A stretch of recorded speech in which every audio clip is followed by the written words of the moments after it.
Okay. When the light reaches each slit, it diffracts.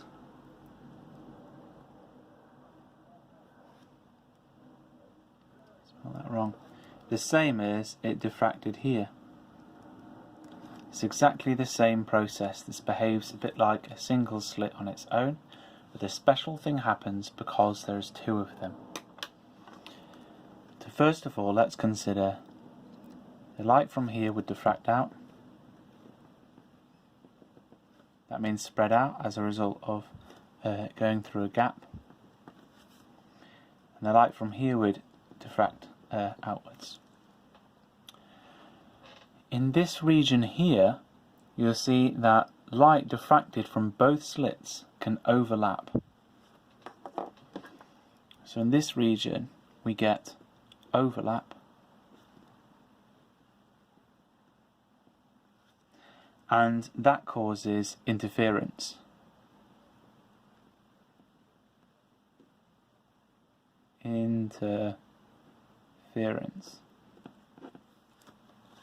There's not enough room in the diagram here to talk about interference, so we're just going to draw it, explain it in this space below.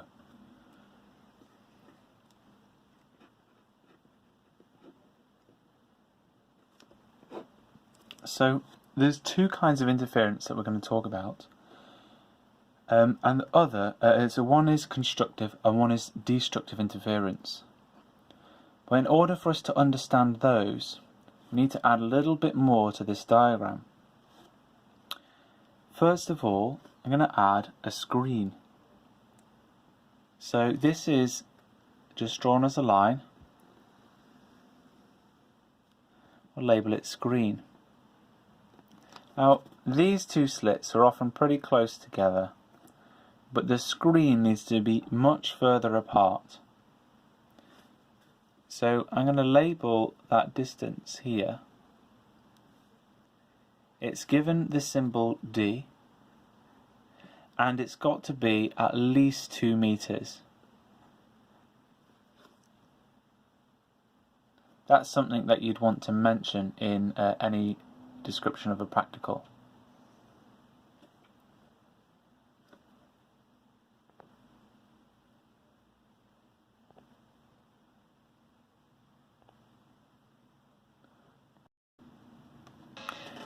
We're going to consider light that is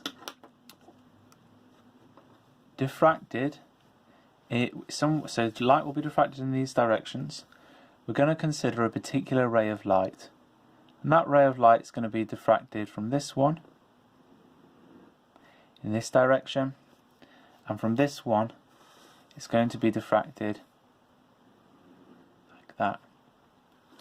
We're considering these because they both meet at this point, just a point that we're going to choose, and the relevance of it will become clear soon. We have a path length here, the same as we had a path length there. So this is a path, and this is a path. The path of this is slightly longer than the path of that. What we can do is mark on the point on this path, which would represent the same length as this one. So that might be about there. That forms an isosceles triangle. And then this length here we would label as the path length. Oh, sorry, the path difference.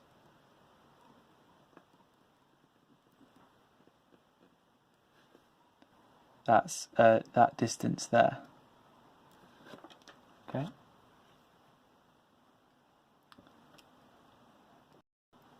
Now, when I just noticed this out of focus.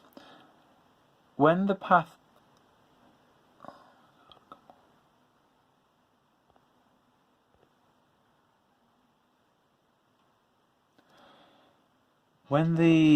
path difference is a whole number of wavelengths, then these two will arrive in phase. So let's note that down. So option number 1 is that the path difference equals some whole number of wavelengths. So n is a whole number, or you could call it an integer.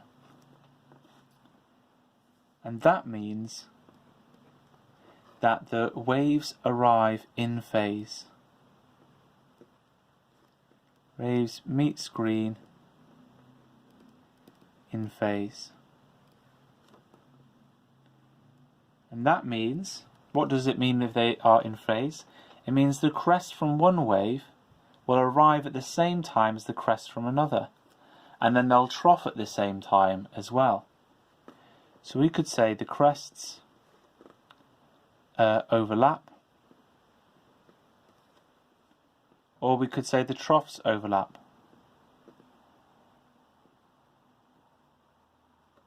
And what happens when two crests or two troughs arrive at the same time? You get constructive interference. That means they add together. The amplitudes add. And that means you get a bright fringe.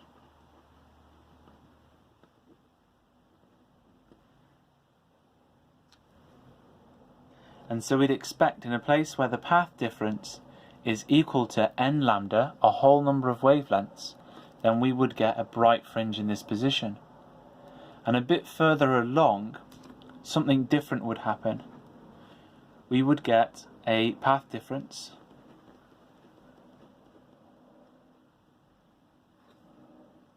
of n plus a half lambda. So we would be out of phase by 180 degrees. We wouldn't say out of phase by half a wavelength, because phase isn't measured in wavelengths. It's measured in degrees or proportion of a cycle. So what will happen? The waves will meet in antiphase.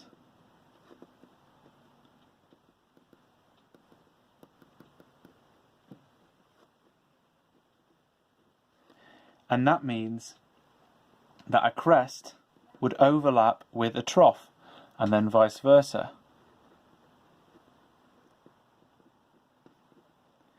And so we don't get the waves adding together, we have them subtracting, and that is called destructive. Not deconstructive, we're not unconstructing something, we are destroying it, if you like. Destructive interference.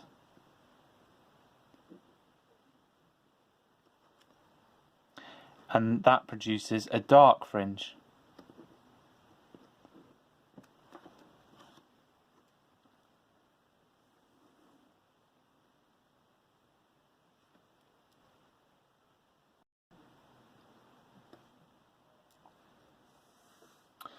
So, what is the interference pattern on the screen?